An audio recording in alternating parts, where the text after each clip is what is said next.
Sans doute l'avez-vous expérimenté, quand on achète de l'électroménager ou des meubles en kit, il devient de plus en plus compliqué de déchiffrer le mode d'emploi, d'abord parce que les caractères sont souvent de plus en plus petits, et puis la notice est souvent incompréhensible. L'enquête de Catherine Combe, Olivier Cresta et Herbert Ribeiro.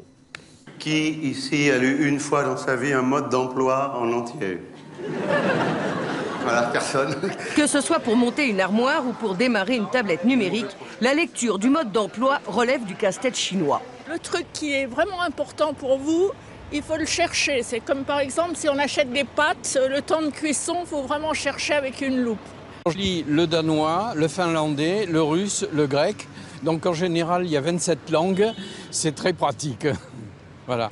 Et la traduction française, elle n'est pas terrible. Il faut avoir une tournure d'esprit qui s'y prête pour arriver à faire ça facilement. Un constat que ce directeur de magasin fait tous les jours. Les personnes âgées notamment sont vite dépassées dès que c'est un petit peu technique. Tout ce qui est plus l'électroportatif, l'électroménager, ce genre de choses qui sont un petit peu plus pointues. Là, oui, effectivement, on a des gens qui reviennent nous voir nous demandant une explication complémentaire. Et avec le développement du numérique, le mode d'emploi se cache souvent au sein même de l'appareil ou dans un CD-ROM.